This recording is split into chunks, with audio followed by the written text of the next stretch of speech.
Je crois que notre admiration pour les... je cite des noms, les Chaplin, les Griffith, les Stroheim, les Fred Niblo, les Clarence Brown...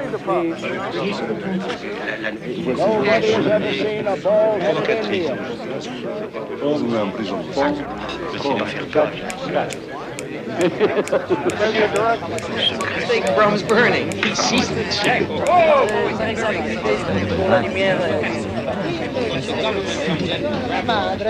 E allora succede questo,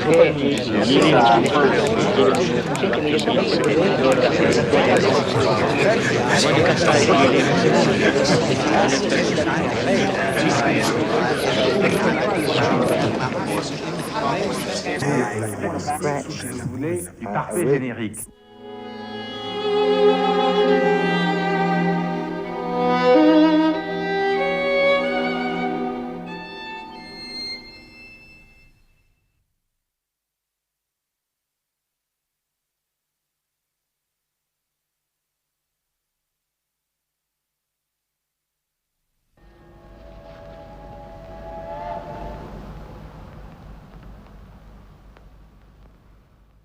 Larissa searched the skies for the plane from Moscow.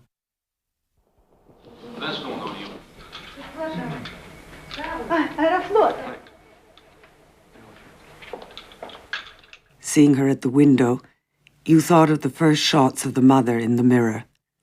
A Russian band seen from the back is the sign of waiting.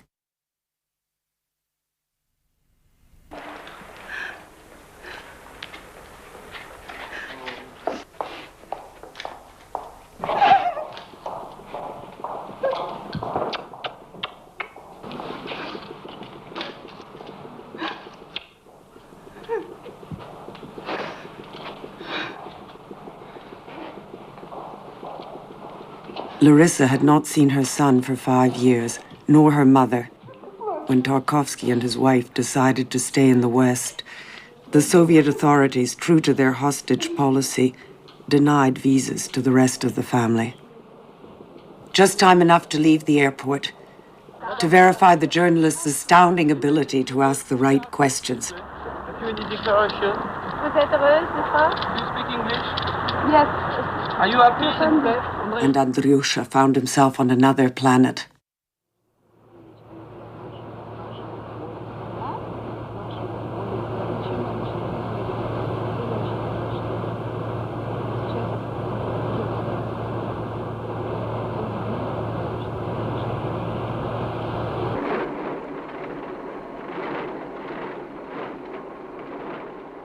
This image also conjured up other images, other films.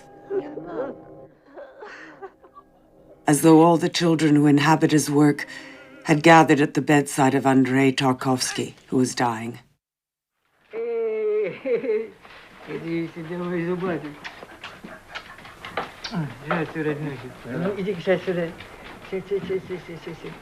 Боже мой, он совершенно не похож на себя. Ах ты мой хороший. Совершенно на себя не похож, какие-то зубы выросли. А? Зубы. Даже зубами совершенно не изменилось. А что бы изменилось? Раздевайся. Нет, это слишком. Ну-ка встань, встань. Ужасно. А подойди к маме, я посмотрю, как рядом с мамой. Кошмар. И хорошие книги тоже не пропустишь. Ну, хорошо, ладно. Только по глазам. Крис, credo che tu fatto tutto, no? Hein? Léon, viens ici, avec champagne. After 5 years of requests and deaf bureaucracy, the Soviet authorities had to hear from medical sources of Tarkovsky's gravely declining health before they would finally consent to Andryusha's departure. When the embassy's 2 envoys came to announce it, Andrei had taken them for killers from the KGB. They came to liquidate me. An absurd idea now, yet an image that said a lot about other times, and one that came straight from the past.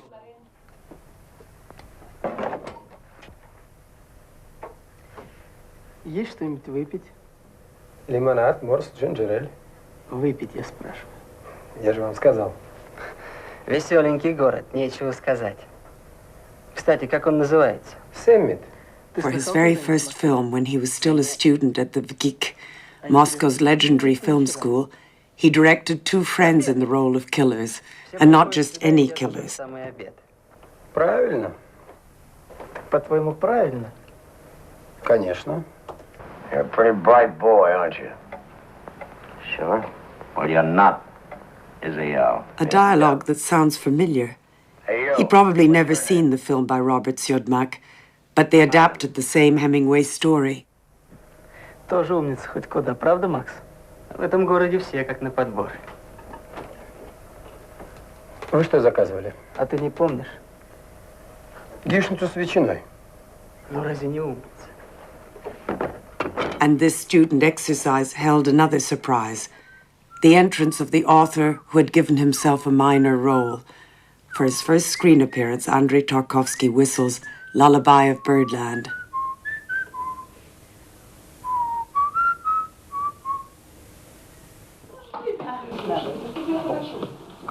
Самое чудное вино. Да что ж, я не знаю. Ко мне вкусное, сухое.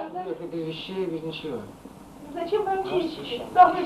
Они приехали. Нет, ну ничего в них нету просто, самых необходимых вещей. Я ему уже купила халатик. Они же не будут халатики. Они же будут халатики по улице ходить. Они зато не с собой взяли варенье. Andrei's commentary on these images in his diary of 1986. I have this monstrously stiff, unnatural air. I hold back my emotions and repeat idiotic phrases like, "No, but what happened to the baggage?" Voilà. Я счастлива. Larissa isn't bad either. She monologues, proposes toasts, laughs and cries at the same time. But that's at home. At the airport, all the accumulated suffering and despair of these last 6 years was reflected in her eyes. Идет дождь. Самый лучший кадр Андрея во всех фильмах. И самый счастливый день, который сегодня есть, опять идет дождь и гроза.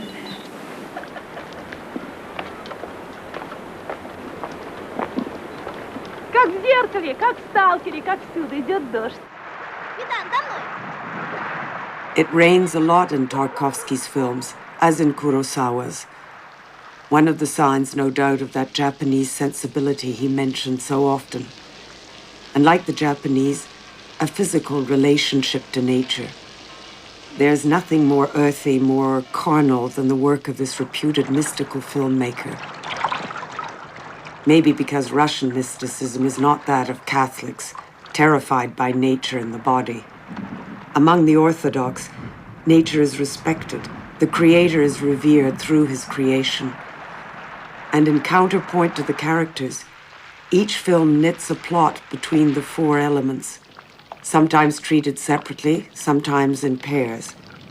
In The Mirror, a simple camera movement brings together water and fire.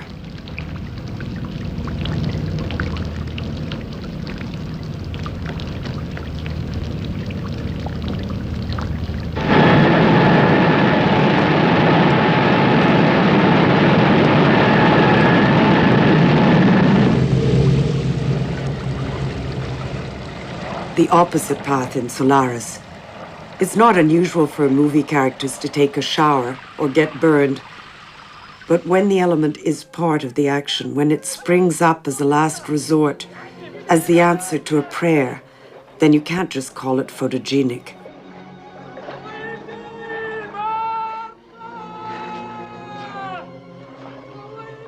The water where the pursued woman is lost in Andrei Rublev, where Ivan keeps on running beyond death, is a liberating water, a merciful water, like nature and like God.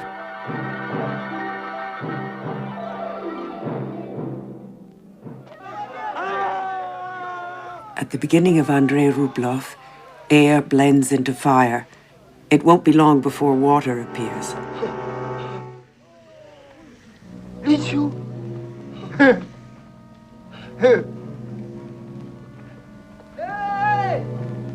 Эй, Ефим! Ты куда?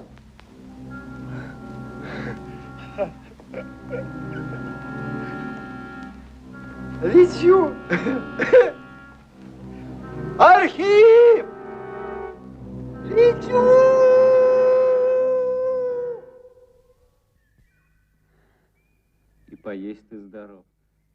And then the earth, present to the point of filming it up close, at root level.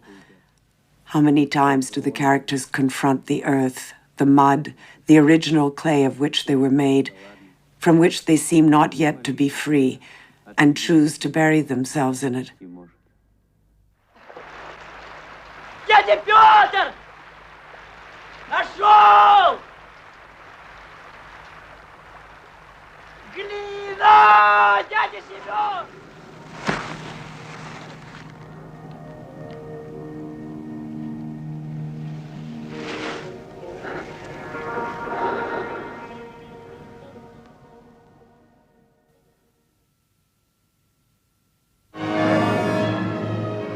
Boris Godunov is not a film. It was a play staged in London, and for the author of this portrait, the occasion for a very Russian confession, which is that he stole the fancy opera glasses they rent at Covent Garden, and for a reason even more unmentionable than the crime, in the hope that one day, by magic, they would give back the images they had seen. Strangely enough, there exists no trace of the London performance, only an honest reconstruction at the Kirov Theatre in Leningrad, which at least gives us the main ideas of the staging. As in the films, Boris buries himself in the Russian soil, but he is the Tsar, i.e. a symbol, and so he buries himself in the symbol of the earth, a carpet bearing the marks of the empire. He buries himself in Russia. The map becomes the territory, and history, in turn, is an element.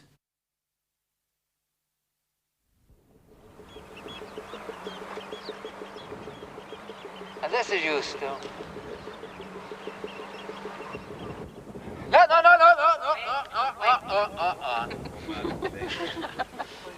7 months earlier, Tarkowski was shooting one of the last scenes of The Sacrifice in Sweden, probably one of the trickiest scenes in the history of cinema. 6 minutes of non-stop filming, where the eye follows the character who has just set his house ablaze, his family who runs after him in distress, the ambulance arriving. All that in the same relation to the frame, carried along only by the back and forth movement of the camera.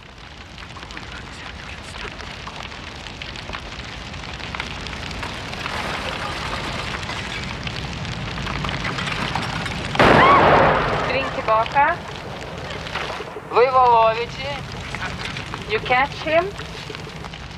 Вот здесь Гудрон достает его. You run after him. Окей. Потому что здесь будет машина гореть, Свен.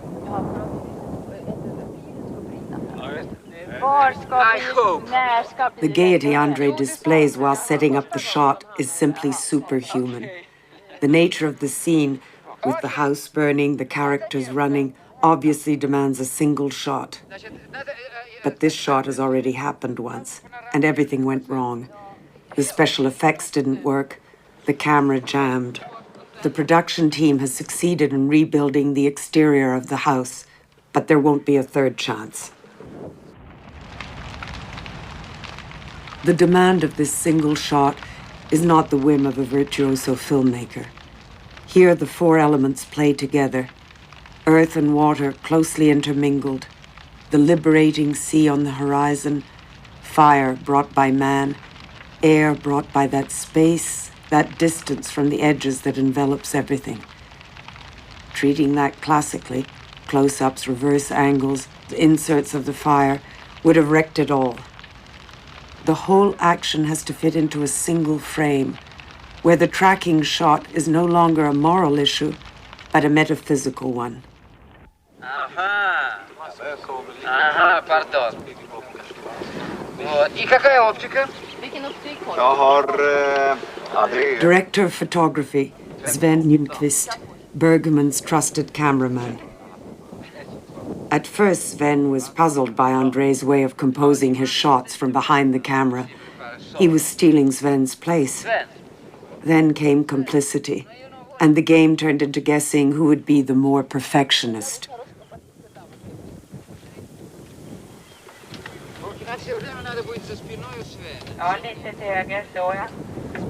Sven, hai capito che voglio dire? Я хочу маленькую группку прямо как комочек такой, чтобы они все друг на друга налезли.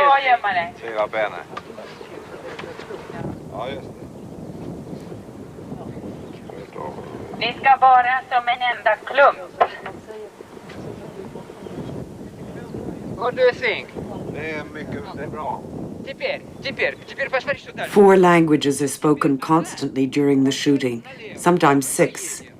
In the Italian he learned in exile, Andrei communicates with Sven, who worked at Cinecittà. Added to that are Russian, Swedish, and English, all orchestrated by the impressive Leila Alexander, who translates even the gestures. Ты очень хорошо, когда вставал, вырывался от них, ты с ними даже дрался. Det var jättebra, du nästan slogs med dem, du kämpade emot mera. Теперь, еще раз. Сьюзен, Сьюзен, Валерий, Филиппа, окей, значит, как только вот мы сделаем вот эту панораму после Гудрун, As soon as we have this panning after Gudrun. На них. Сразу пойдет, и вы сразу поедете. So Susan begins to walk straight away, and you're going to. А когда ты выходишь прощаться с ним, when you go out and say sort of. Ты должен вот что делать. Ты должен подойти к нему вот так сделать. You must come to him. Отвести его вот сюда. And take him, you know. Andrei goes over everything patiently with each one. A single error of position or gesture, and it would be disaster again, this time irreparable.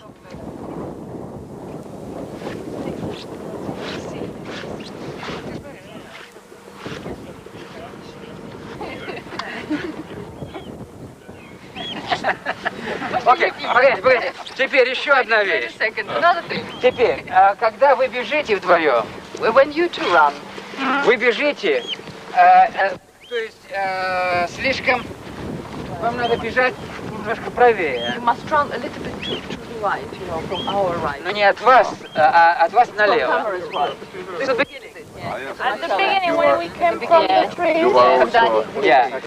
То есть, иначе ваш error. So we are right that way we left. No. Right Right for from the camera. the camera. Not from the... Left from me. Left for you. For you left. А потому что, Андрей, это потому что... Теперь, Эрланд, и вы. Дело в том, что вот там ты не должен дать себя поймать им второй раз. Jaha, där fångar du inte honom där borta. Och Тебе нужно делать такой финт. Du ska göra någon sån där, du vet att... Jag låser mig direkt med samma. De fångar inte det alltså? Nej, med samma. Jag förstår. Okej. De försöker bara. Vi försöker bara le honom. Och Sven är med hela tiden där. И Свен все время с нами там бодается. Jag kommer lite efter er, ja. Немножечко вот так, ними как бы. Да, ну вам нужно плотной группой за ним Men бежать. ni ska springa som en tät grupp. Ни в коем случае не разбегаться. Alltså inte springa åt olika håll. Тогда естественно. Да. Потому что мы не успеваем, что он как будто бы там прерывает. Окей. Пойдемте есть. Окей, ну скорее. Lunch. And we meet here again.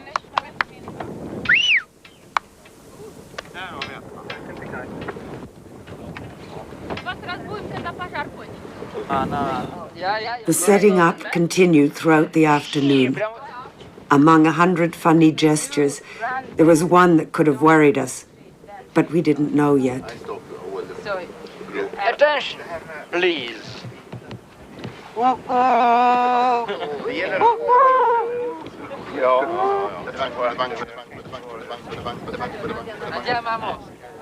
The day ended in good spirits.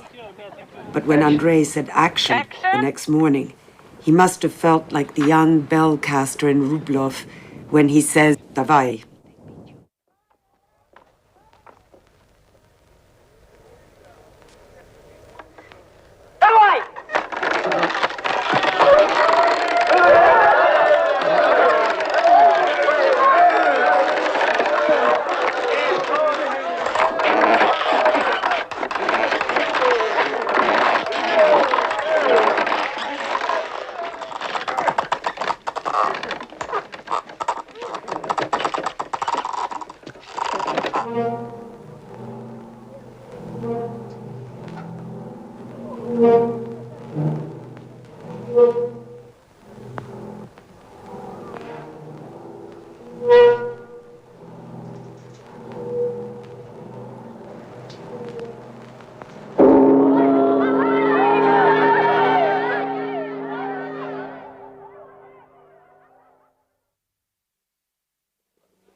The bell was well cast, the scene was well shot. But what struck the visitor was that Andrei devoted equal intensity and concentration to preparing a tracking shot or filming a painting, the kind of thing most directors leave to the animation department.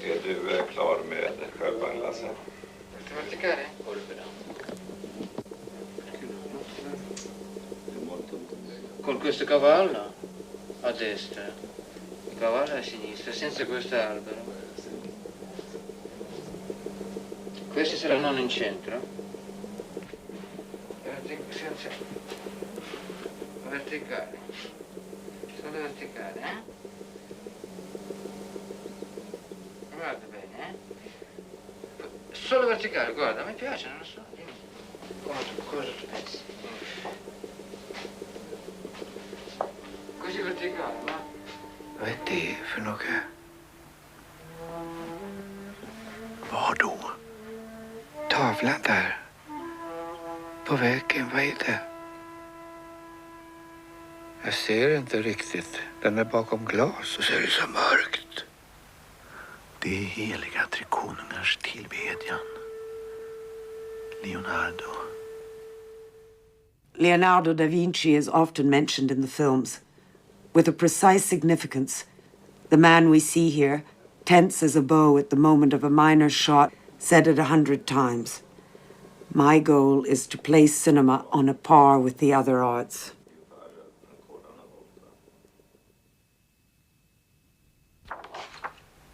Not a single film where painting fails to appear, generally in the turning pages of a book.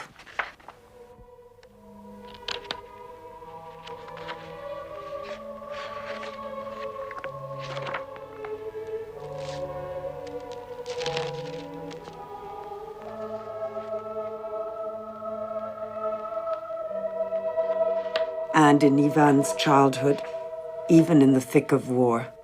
Это немцы? Да, старинные. Все равно фрицы. А вот этот на лошади, худущий. Я точь-в-точь такого на мотоцикле видал. Смотри, тоже топчут народ. Так это ж выдумано. Выдумано. Я их знаю. These images are like landmarks and challenges. Andrei Rublev itself is but a long meditation on the meaning of art, where the confusion of the first names betrays the anxiety of an ever unsatisfied creator. Андрей? Так ведь я и в глаза ему скажу. Он ведь как брат мне. Хвалит его. Это верно. Так ведь он и краски ложит тоненько, нежно. Умело кладет. А вот только нет во всем этом у него страха нет. Веры. Веры, что из глубины души исторгнута. А и простоты. Как это у Епифании-то? О Сергиеве добродетель-то сказано. Простота без пестроты.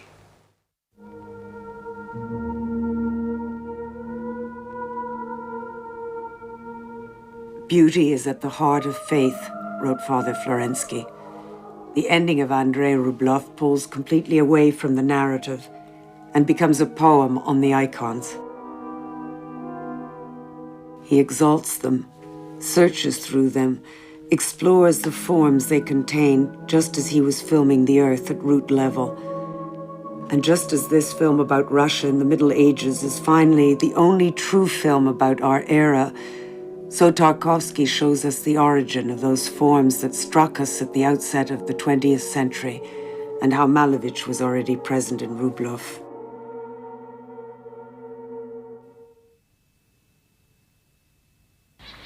Often the character himself confronts painting, untrue mirror, inaccessible beauty, against which he must measure himself nonetheless.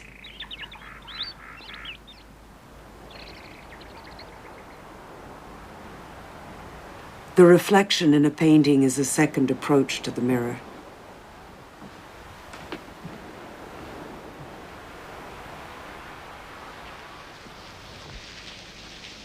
Then the mirror itself becomes a metaphor for painting.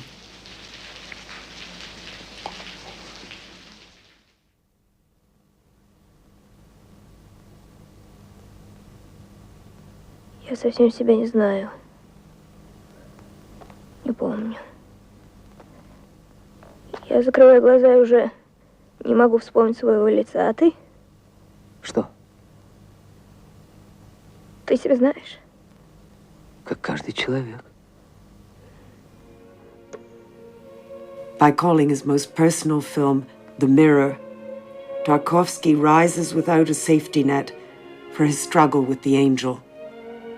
It's now up to cinema, strengthened by all it has learned from painting and with its faithful ally, the supreme art of music, to prove that it can attain, by its own means, pure beauty.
The favorite camera angle of the great classic cinema, according to the codes fixed by Hollywood, is a slight high angle, which sets off the figures and allows for sky effects.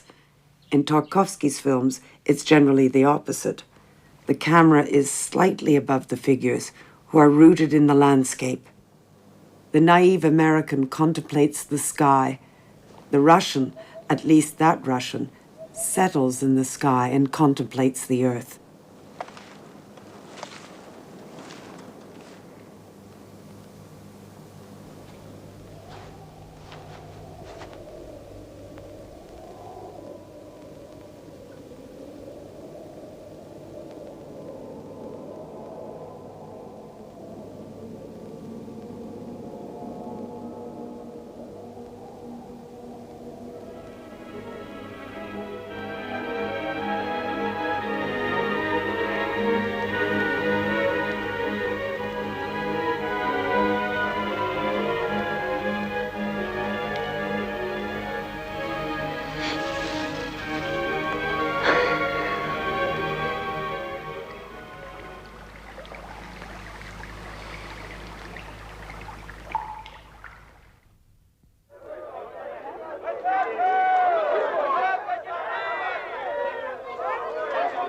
Sometimes the angle widens and the camera dominates the action entirely. But just admiring the formal perfection of such a shot is again like getting off at the wrong floor. This vision has a meaning. We are at the moment in Andrei Rublev, where the young boy who claims to know the secret of bell casting has been able to mobilize a crowd of workers for his project. At the end, we learn that he didn't know a thing about it, that he lied, but that this lie could be the clandestine presence of faith. And while the work progresses, the camera does not simply dominate the scene, it flies into the air, and finishes with an absolute plunge, a perpendicular gaze that we Orthodox Christians know well, the gaze of Christ Pantocrator, who contemplates us from the heights of the domes and judges us.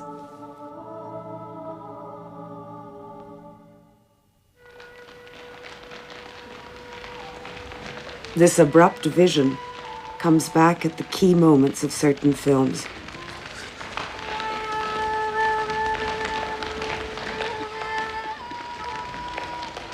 In the apocalypse scene of the sacrifice,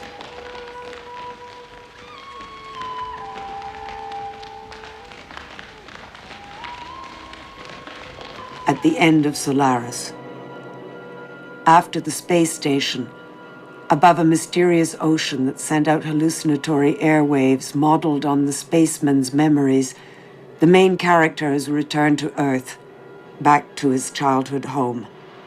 And the camera's flight reveals to us that this return is yet another illusion, that the ocean secretes islands of memory on its surface. It has often been said that this ocean was an image of God. Yet if it is God, who then looks upon it? Occultism, for Andrei, was sometimes a shortcut to the beyond. It was during a spiritist séance that he supposedly entered into communication with Boris Pasternak, who told him he would shoot 7 films. Only, Andrei said. But good ones, Boris Leonidovich replied. And not counting his schoolworks, Tarkowski in fact created 7 films. Ivan's childhood,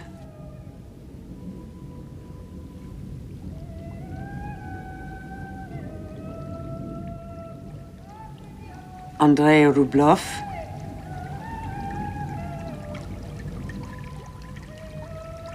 Solaris,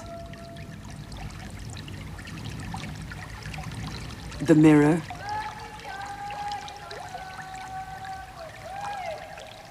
Stalker, Nostalgia, and The Sacrifice.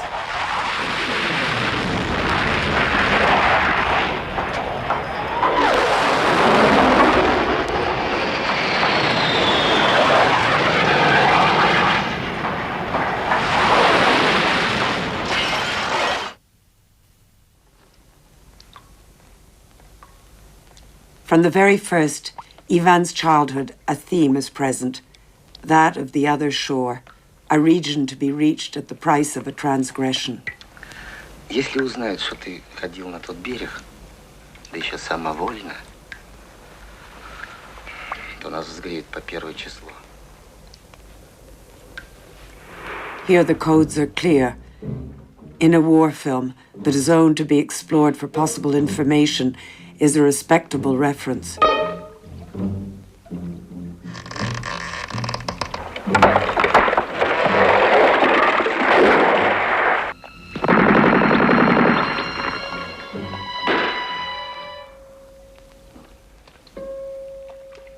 Все, ребята, на месте.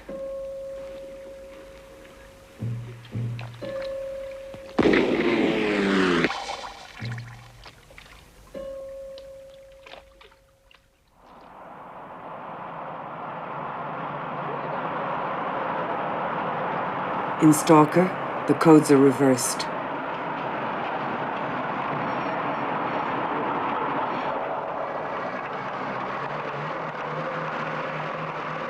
It's classic concentration camp imagery, but in a fantastic turnabout.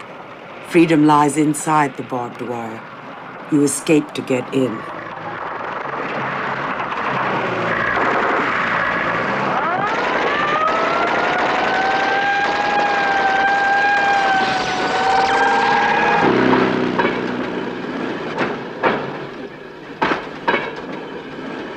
Они нас не догонят? Да что вы? Они ее боятся, как огня. Кого? The question remains unanswered. 3 figures, the writer, the professor, and the stalker, who takes them into the room of the zone where desires are said to be realized. The stalker himself looks like a deportee, but it's a false lead.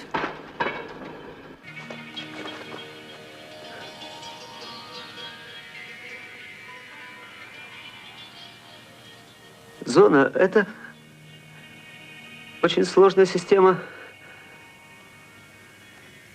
ловушек, что ли. И все они смертельны. Не знаю, что здесь происходит в отсутствии человека. Но стоит тут появиться людям, как все здесь приходит в движение. Бывшие ловушки исчезают, появляются новые. Безопасные места становятся непроходимыми. И путь делается то простым и легким, то запутывается до невозможности. Это зона. Может даже показаться, что она капризна. Но в каждый момент она такова, какой мы ее сами сделали, своим состоянием.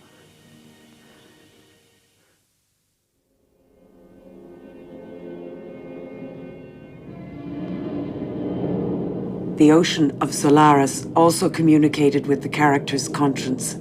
It sent them visitors, the clone of a woman loved and lost.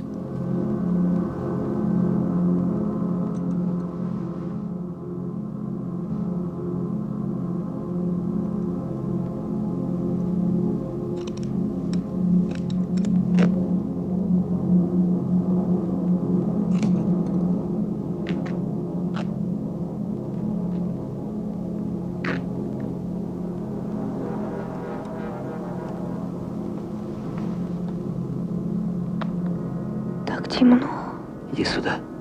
Не бойся.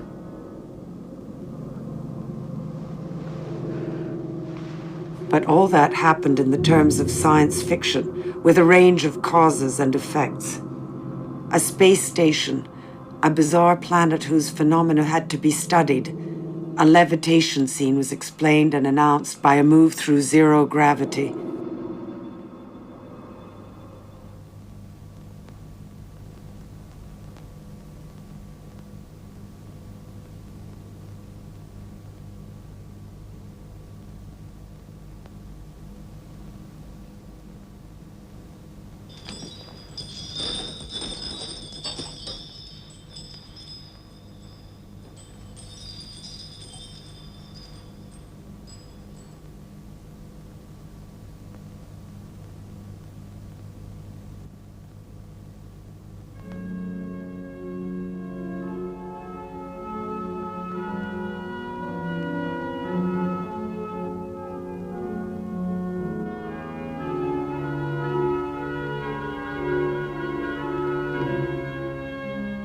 In the mirror, in the sacrifice, the levitation happens on its own, without an alibi.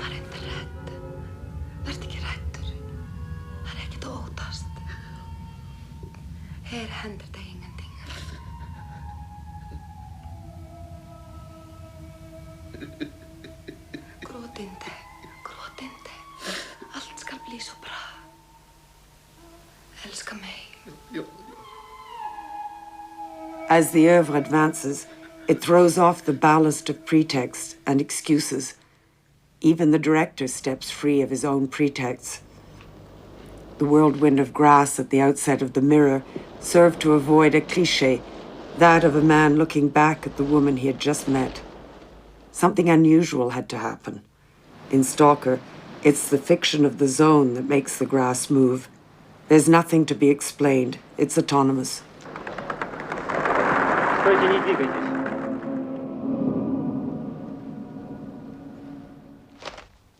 Не надо. Не трогайте! Да не трогайте же вы! Да вы что? Спятили? Вы что?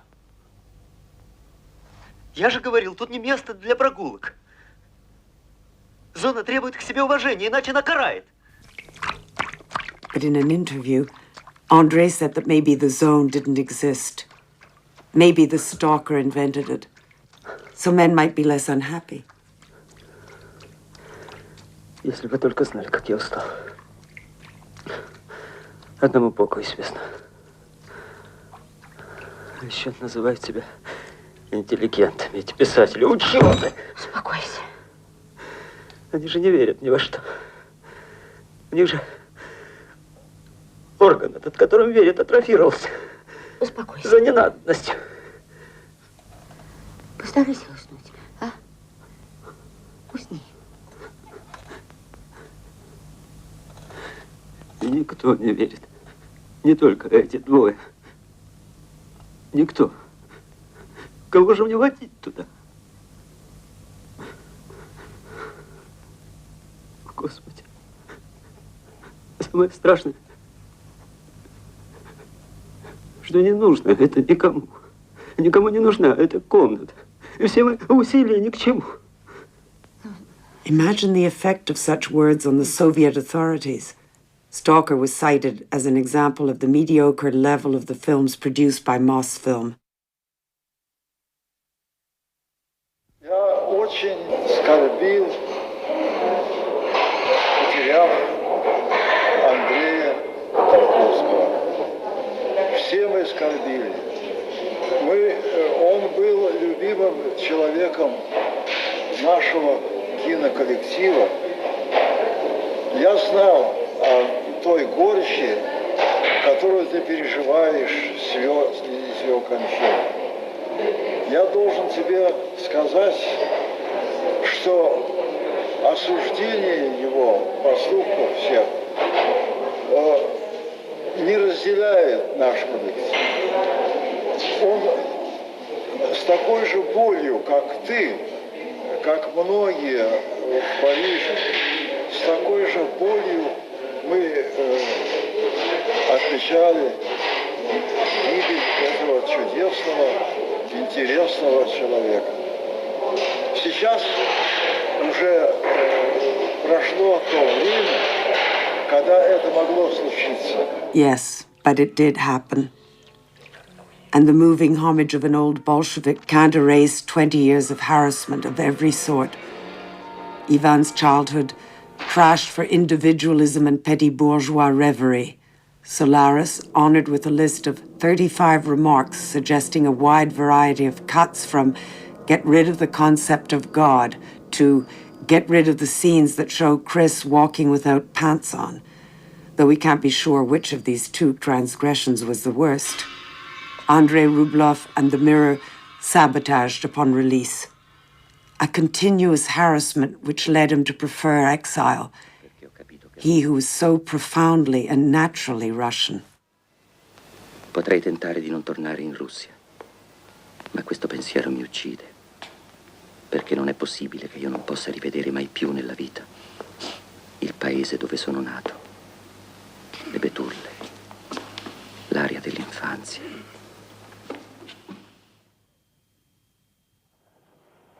Andrei was not a dissident.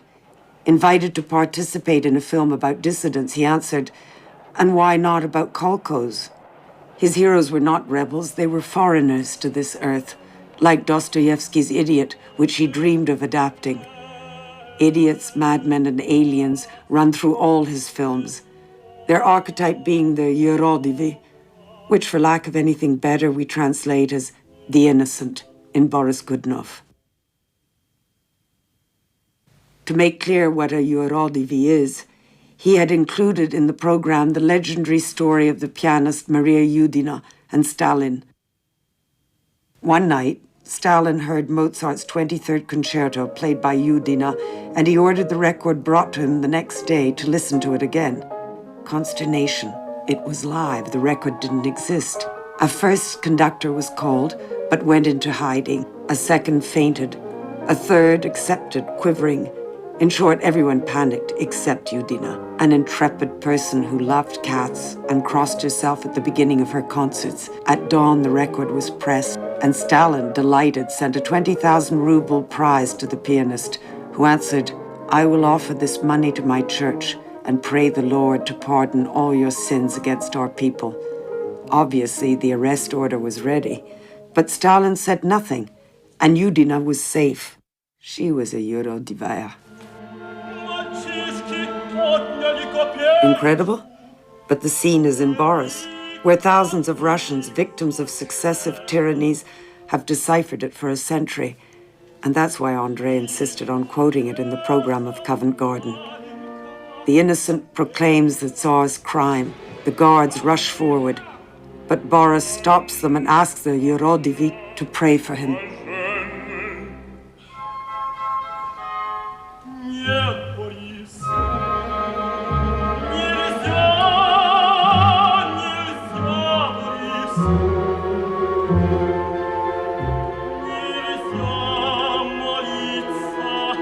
Unlike Yudina, the innocent refused to pray for the tyrant.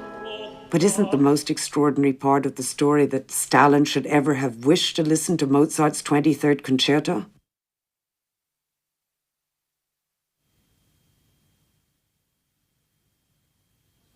I look like a pirate, said Andrei.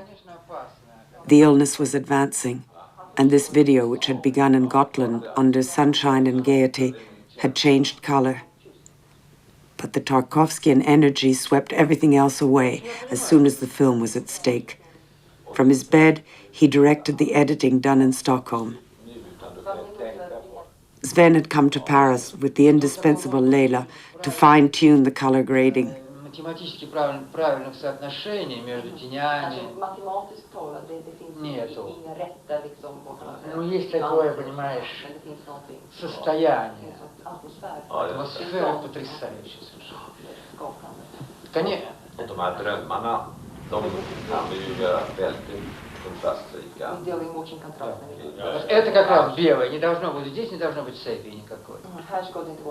Nej. Det har jag sagt det. И это будет так, очень так. Maria-komplexet. Där kan jag ta ut färg från ansikten utan... Понимаешь, и общий план, или там детали. Alltså helbild och sen detaljerna. И чем, а если это, да, чем дальше от этих, если в кадре нету лампы, om det inte finns någon lampa i bild, или такого яркого определенного этого света от лампы, distinkt färg, а только такой контровой, скажем, из окна, тут цвет ему нужно убирать. Тут надо как-то очень, как-то градации какие-то найти. Våra förbindelser kan brytas vilket ögonblick som helst.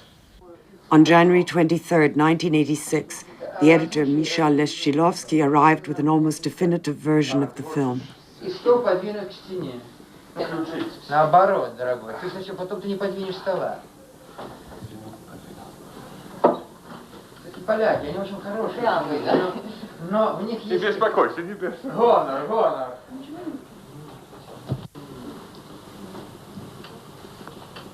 The projection began. It was the first time that Andrei really saw his film. Sven took notes. Våra förbindelser kan brytas vilket ögonblick som helst.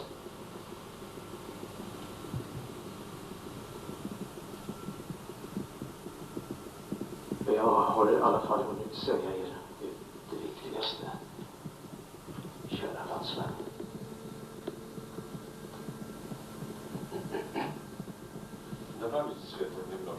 Alla ska stanna där de är. Han har en hustru som mycket väl kan sköta om honom. In The Sacrifice, the house was a character. But when you think of the other films, the idea occurs that even while he was building a real house, sometimes with his own hands, Andrei was raising an imaginary house, a unique house where all the rooms open onto one another and all lead to the same corridor. Opening a door by chance, the actors of the mirror could cross paths with those from Nostalgia. Мне даже показалось, что хорошо помолчать. Все-таки слова не могут передать всего, что человек чувствует. Они какие-то вялые. Now the house built in Russia was irremediably lost. His new house in Italy was far away. And Tarkovsky looked at the house in his film from another temporary house along the wayside, like so many he had known before. And perhaps that's why the final object of The Sacrifice had to be a house. Jag skänker dig allt jag har. Jag överger min familj som jag älskar. Förstör mitt hem. Avstå från kost. The projection was over. Someone applauded. Andrei cried lights. Did he think of Pasternak's prophecy?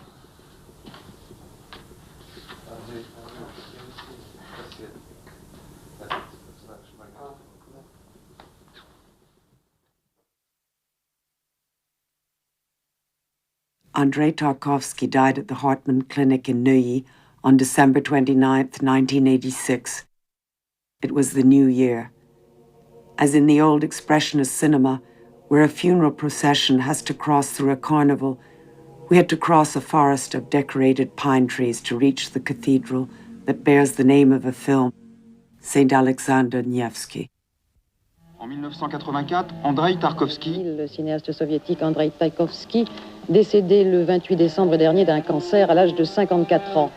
C'était cet après-midi à la cathédrale russe orthodoxe dans le 8e arrondissement à Paris que se sont déroulées ses obsèques, à l'issue desquelles Rostropovitch a interprété une suite de Bach.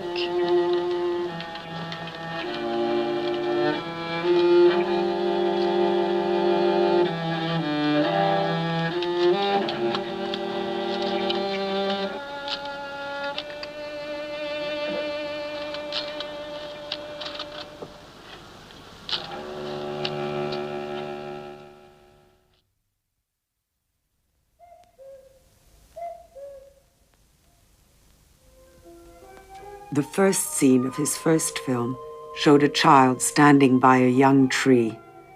The last scene of his last film, a child lying at the foot of a dead tree. One could see it as coming full circle, a sign of goodbye. But when he shot this scene, Andrei didn't even know he was ill. One more enigma that each will decipher in his own way. Some deliver sermons. The greats leave us with our freedom. Each will have to decide for himself whether the ocean of Solaris exists, whether the zone of the stalker exists, whether Alexander, the character in The Sacrifice, accomplished a miracle or not. Everyone will find their own key to enter the house built by Tarkovsky, the only filmmaker whose entire work lies between two children and two trees.